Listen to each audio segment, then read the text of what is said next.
It was a hard-fought battle, but at the end only one person was left standing, and that person was Saiken Schutz. My name is Saiken. Today we're continuing the journey of our hunter in World of Warcraft, official server Stitches.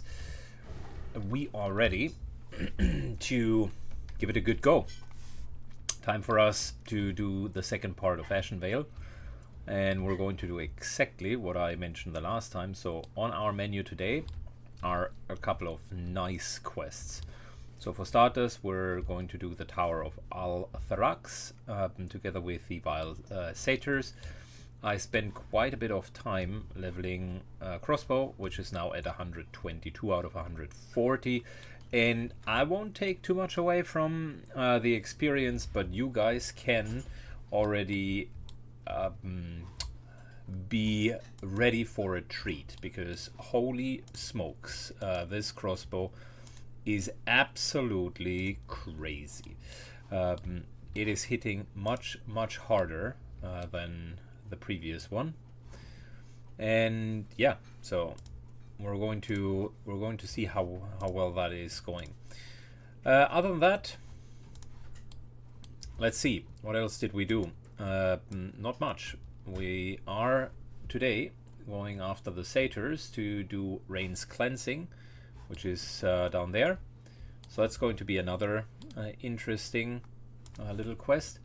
And down here is also the quest for Kiard Stillwind. So the idea is move up, do this, talk there, go, do this quest, basically go back, talk again, because there's kind of a follow-up. And this tree here is going to be the first witness of the crossbow. Okay, so just look at that. Normally 80 something was our crit. This is the base damage that we're rocking.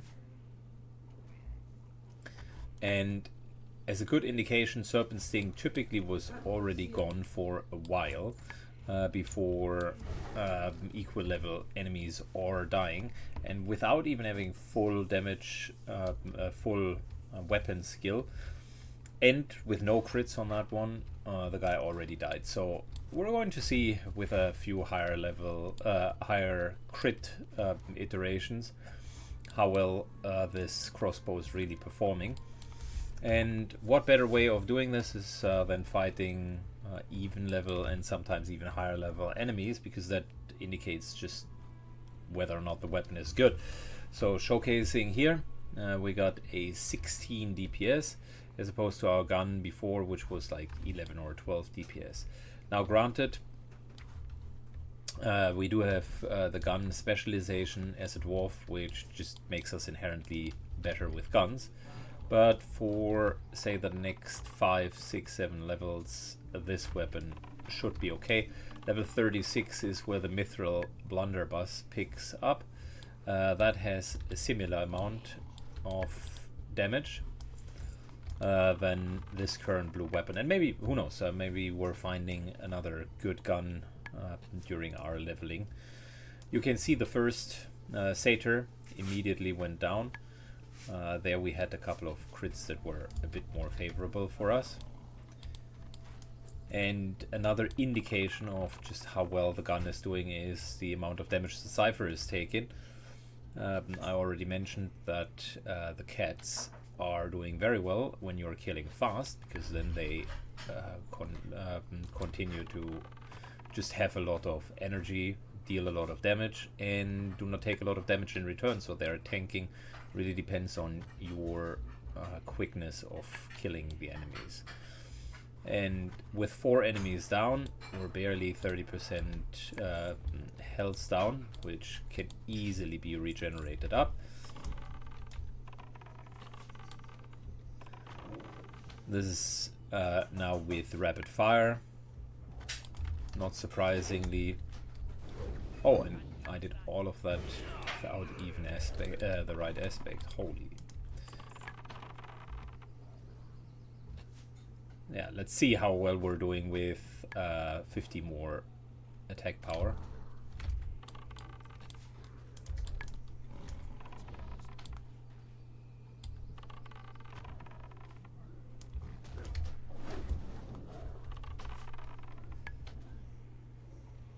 It's effectively 2 or 3 global cooldowns and then enemy is already dead. But don't take my word for it. Take the official stopwatch time that we had oftentimes. So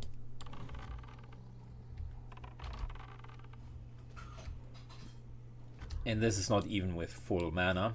We're starting with 20% mana, so not a fair comparison. And it is kind of even-ish level enemies. So it's 15 seconds for the first one. About another 15 seconds for the next one.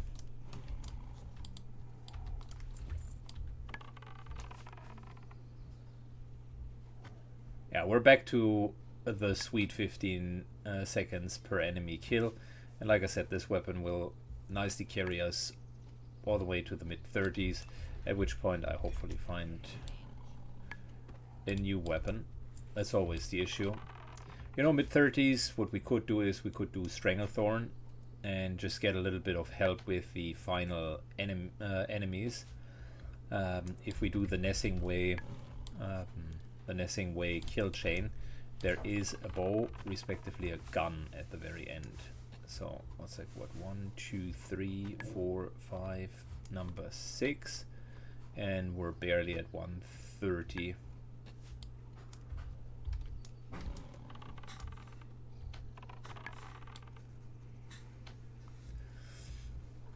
It's even quicker than 15 seconds, and these are even level mobs. So yeah, blue weapon definitely a nice little advantage. The new quiver that we're using is also a tiny bit faster than the old one that we had. Plus, on top of that, arrows have a different level progression, whilst kind of bullets for guns seem to progress at 10, 20, 30. For arrows, it's different. The latest arrows that we have come online at 25 minimum level. Therefore, they're also a little bit stronger than the level 20 bullets. So, yeah, all of that at this point basically favors a crossbow. And yeah, you can see 2.5 minutes, 10 mobs, easy, no problem. We're going to like move our way to Anila. She will be a bit more difficult to free because these here are our level and lower. The mobs in the other camp are throughout the camp at least our level and higher.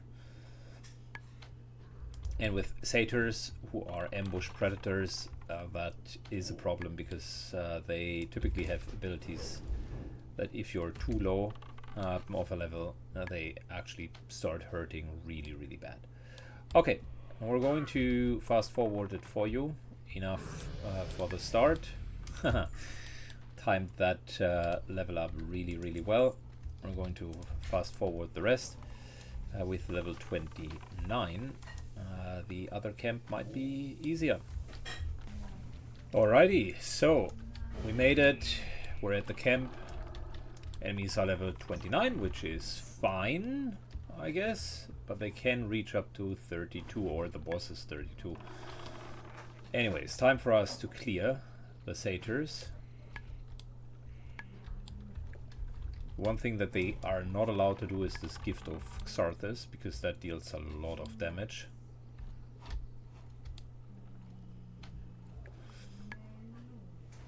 So let's see. Level 30. Still decent damage against them, although they are higher level.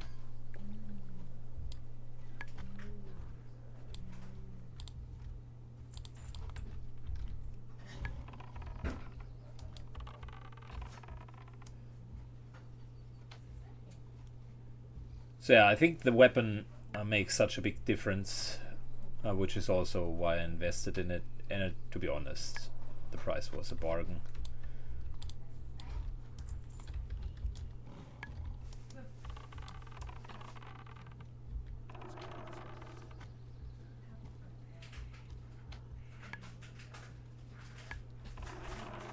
Yeah, if I'm not only auto-attacking but using a couple of skills, got a Paladin Blessing at the moment. That works very well.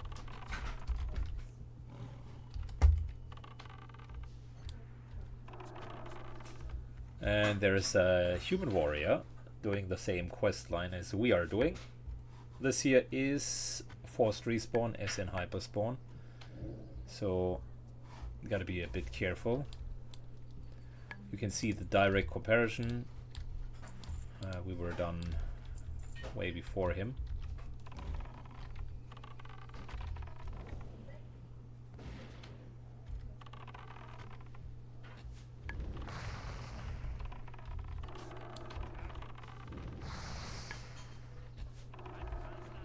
Getting this guy down.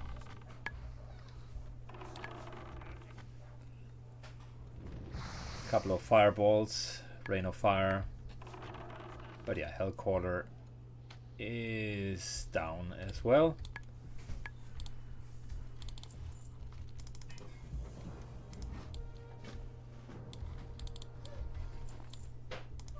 Good.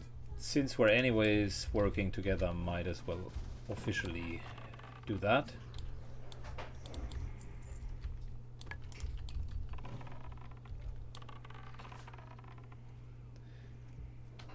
Hunter Warrior, not the best combination. Almost all of the other combinations of two classes are better in my book. But solo quests are easy enough. Doesn't require two people in order to do it.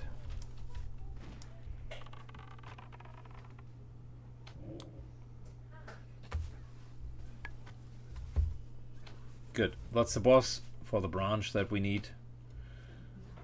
And like I said, easy enough for two people. Got the branch.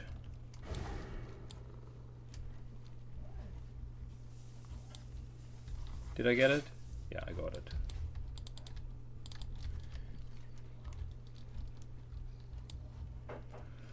Okay, fantastic.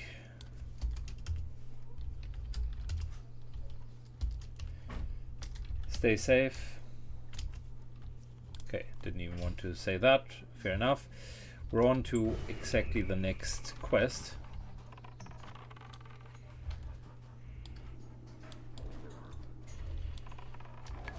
Which is going down here and freeing the second part of the Highborn Soul for the cleansing of rain. And crazy, right? So it just leveled and we're already 15% in.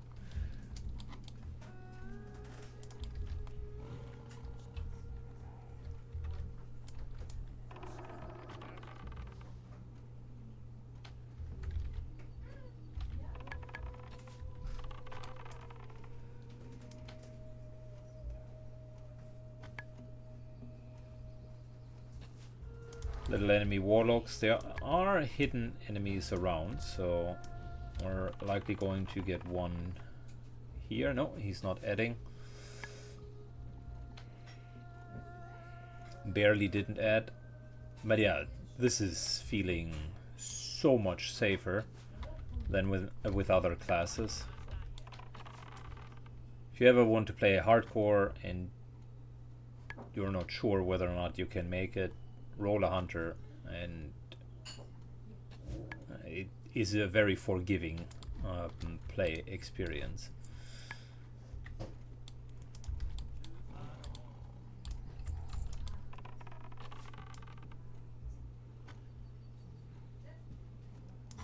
There was another one over here.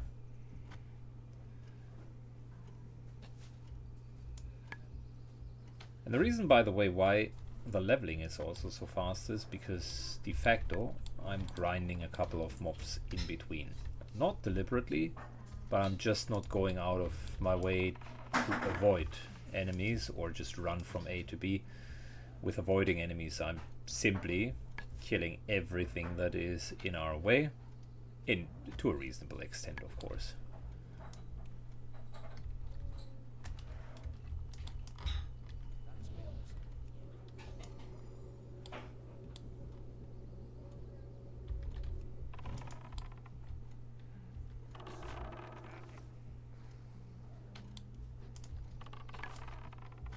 I'm pretty sure there's another hidden one. And then we're likely done over here. Able to trade in our quests.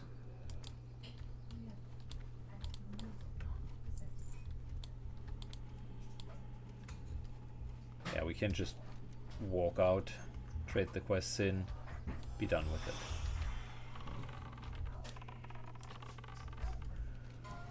So this is an example. Yes, I could backtrack, fair enough, but I can also just like go out the other side, which is the shorter way. There are just a couple of enemies in the way, and I'm not going out of my way to basically ignore them.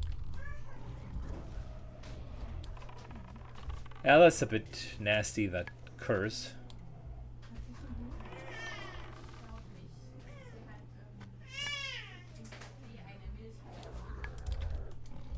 But thanks to our just kill speed, I don't even need to do any shenanigans. I'm basically just shooting at them, and they go down with Zephyr easily able to tank 2 of them. Also a testament of how fast the crossbow kills. Good. Fast forward until quest trade-in. Time for a neat little trade-in. Matter of fact, I think we have 2 quests that we can trade in.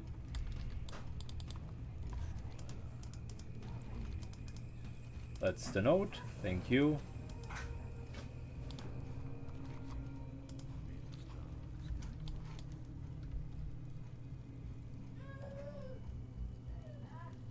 And branch of scenarios will be traded in there. Okay, cool, good.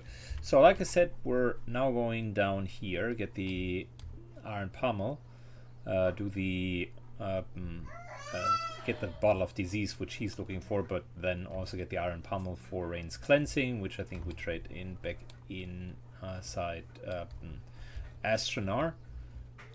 And then we'll need to go shortly back up, talk to him again, and then there is a longer segment where we're going through the dungeon, which I'm looking very much forward. This is bad news. We definitely do not want to aggro the Warsong Outrider, because that flags us, and if we're PvP flagged, that means I need to recall and go back home. Can't risk staying here fully PvP flagged. As you can see, one of the things that has changed with no longer being able to craft our own ammunition is I take a lot more ammunition with us. This here, by the way, is the other weapon that I bought, poison-tipped bone spear. Very cheap and available. Not great additional stats, but quite a bit of DPS. So a worthwhile investment in case we ever need to fight in melee. So job is to get the iron pommel and the bottle of disease. Let's move there. Fast forward for you. Alright, on the way I killed a random slime, which immediately gave me the pommel, which is great. So now it's just the poisonous bottle, which should be no problem. However, last time I almost did an oopsie here. There are quite a few Forsaken protecting the bottle, so it would be foolish to assume we can just move in and get it. That's not how it works.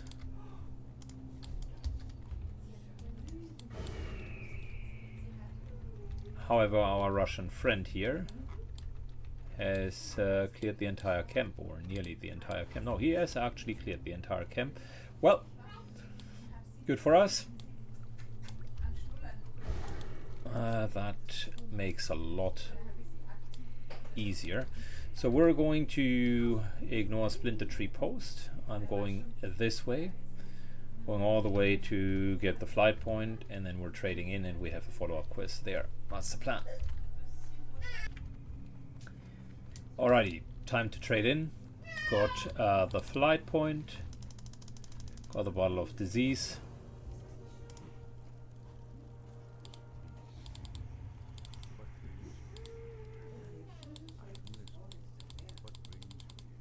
Warrior is here as well, although I took the much longer route. Makes me wonder what he did. But okay, whatever. So we now need to do insane druids, which is right back there.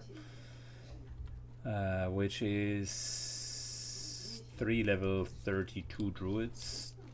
Not optimal, but doable. If the warrior would join us, that would be very good. Let's see. I want to do the druids together. If not, we can still do it, but I think it is actually easier with the two of us.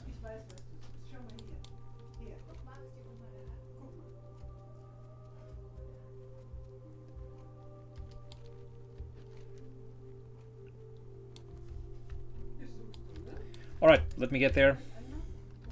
Alrighty, we are at the den, at the beginning of the location. And it's going to be fun, because typically this is a solo quest, but with a group that cannot heal.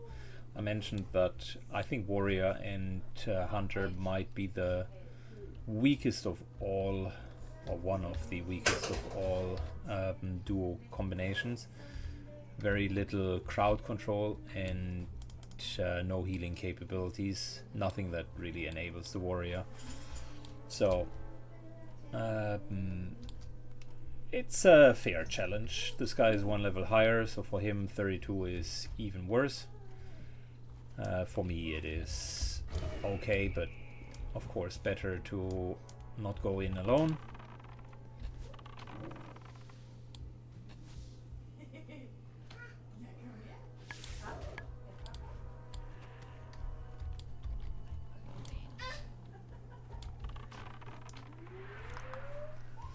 And if I start marking, then I assume he will help and just follow the process. Did he just level up? No, that was Cypher.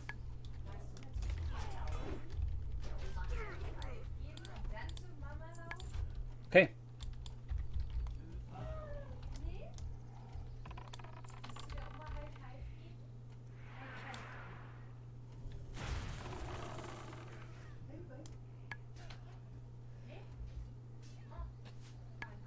My kill speed is substantially faster. He's still at 50% of his mob left.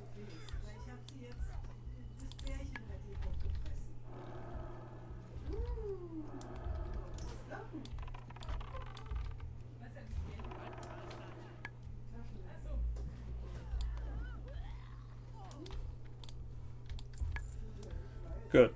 Now we're entering terrain that is not very favorable for a hunter. I think I'll leave a bit of mana unused, just so that I can support with traps and a little bit more explosive bursts when needed.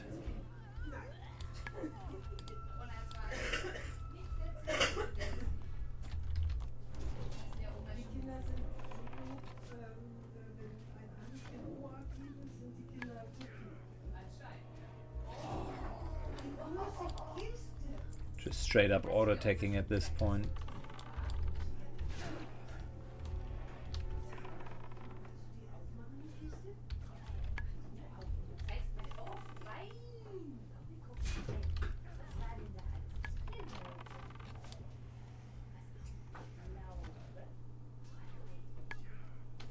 Good, warrior is taking damage for the first time.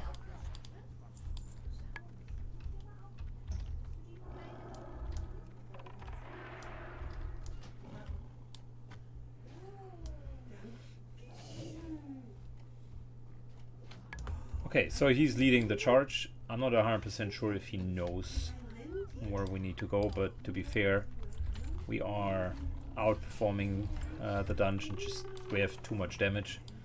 I think we could take 3 or 4 of them and wouldn't even be in any sort of trouble.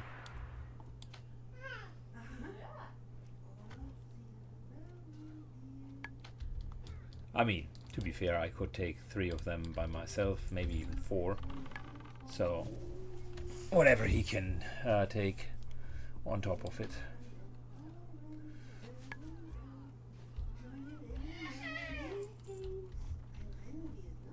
Good. He definitely knows what's up.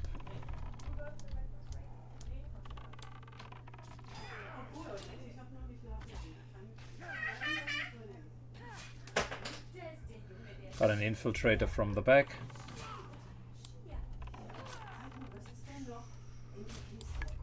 That was not clever, my dude.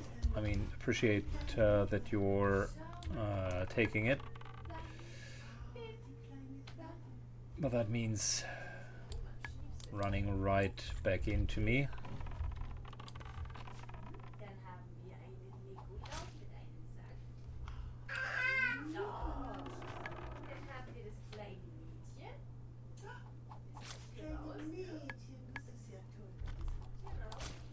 Okay, done. Let's get his head.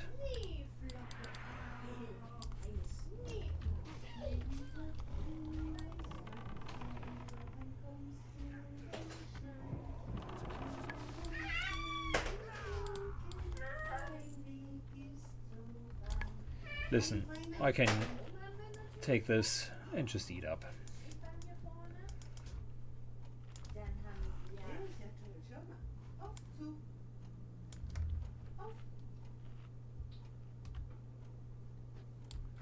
Okay, good enough.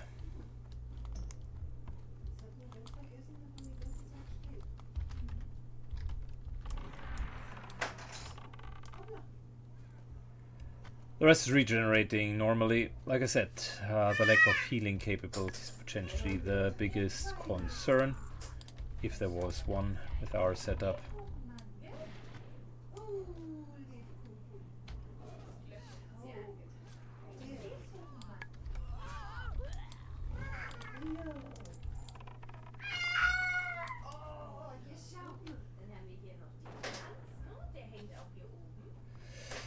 Okay. Kill speed is fast enough.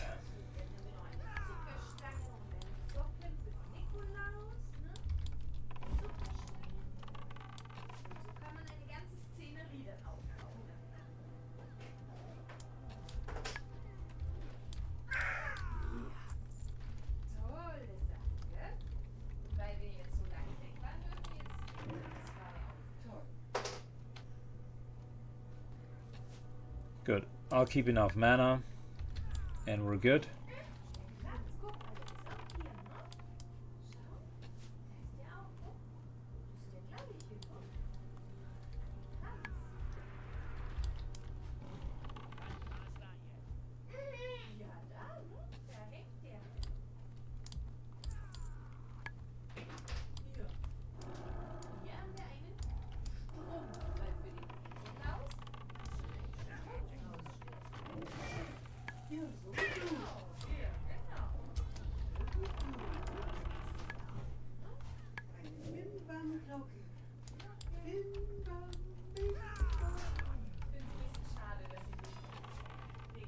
Good. He's not even really taking any damage. I mean, the guys are dying so fast. And kudos to him. We're focus firing nicely.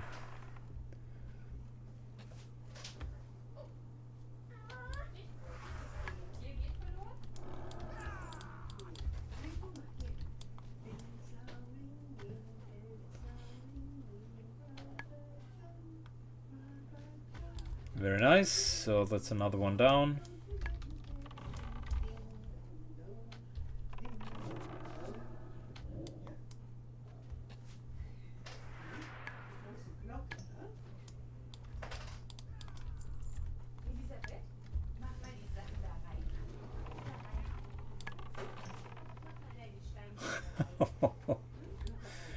That guy died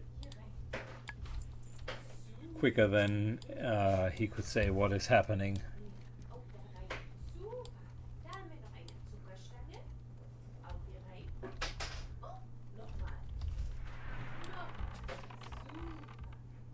Yeah, one of the advantages of doing it with the team is you can leave the dungeon because your clearing speed is so fast that you're essentially being able to move out without needing to like re-clear the entirety of the dungeon here.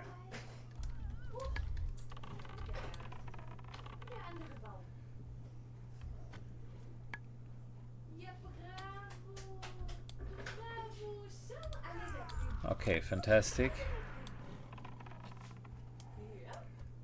Another advantage is all of the nasty poison and the stuff that you don't want to take. The pet is currently picking that up.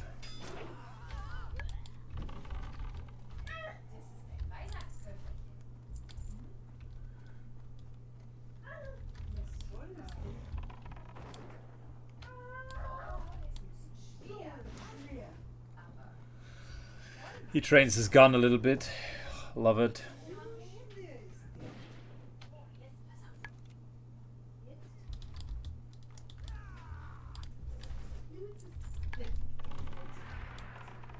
On the other hand, he gives us 59 attack power, so shouldn't trash talk about that. He's effectively increasing our damage whilst we are not contributing to his.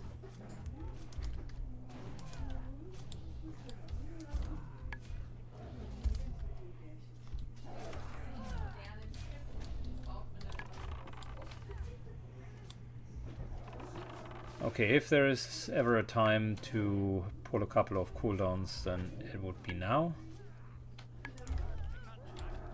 Never mind. He killed both of them.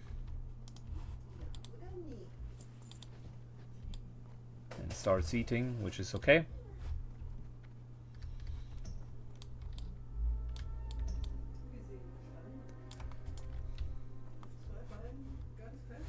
Going to trap pull this.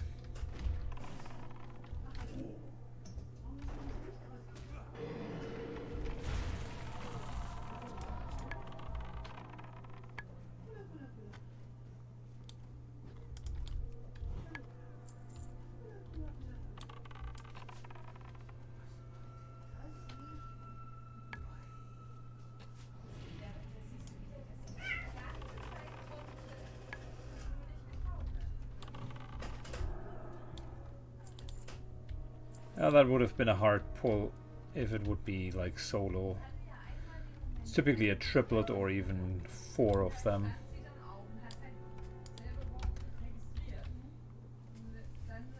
Time for us to drink a little bit.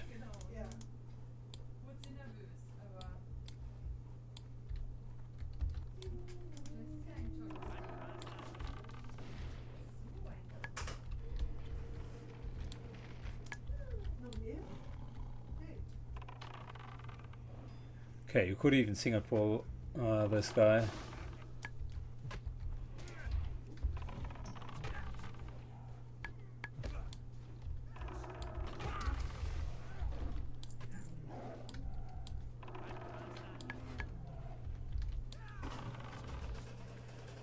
In the meantime, our warrior does warrior things and just straight out men modes the boss.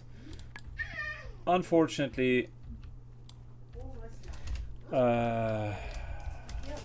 let's go out.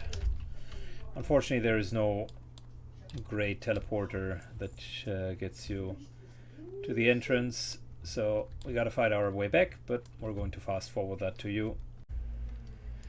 Alright, time to trade in, and that's exactly what we're going to do.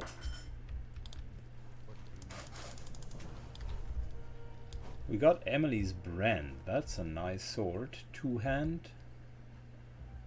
We don't have the sword skill yet. Would be a substantial upgrade for us. I tell you what, might be something that once we're arriving in Stormwind that we should train 2-hand swords. I think hunters can take 2-hand swords. I'm pretty sure they can. That would be a really nice upgrade, level appropriate. We're flying back, 1, 2, 3, and then it's time for world buffs very soon. Alrighty, time for the next quest trade-in. Trying to get all three. It might be a bit close. The buff is soon going to happen. It's always 7:40 in the evening.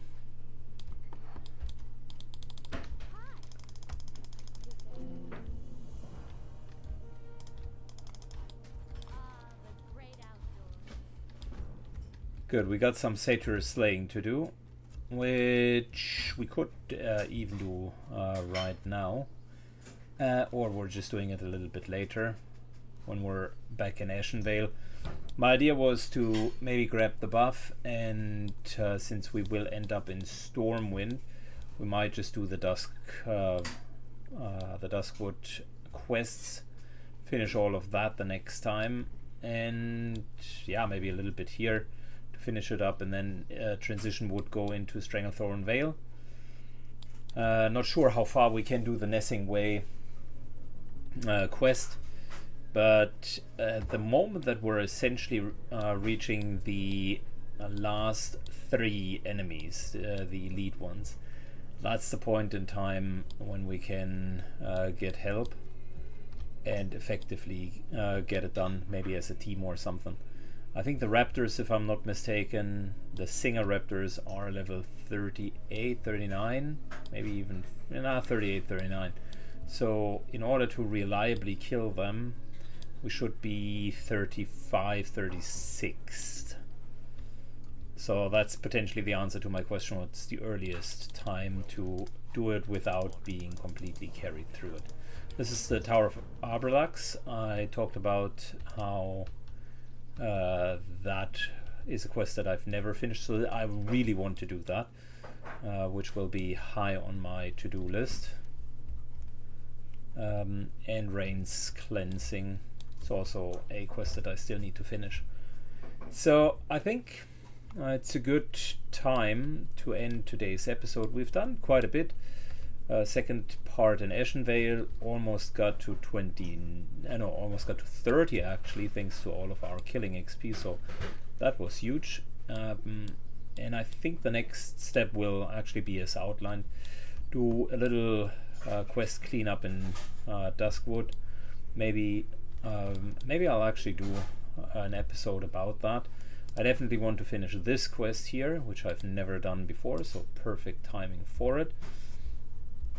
And then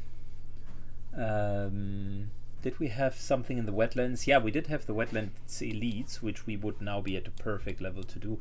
So if someone looks for those, that'll be like 5 quests in a row, leading us also into the Arathi Highlands. So that would be an easy quest take from my perspective. Really, really good. Cool. Anyways, that's the end of today's episode. Hope you enjoyed it, guys, and see you all in the next episode. Bye bye.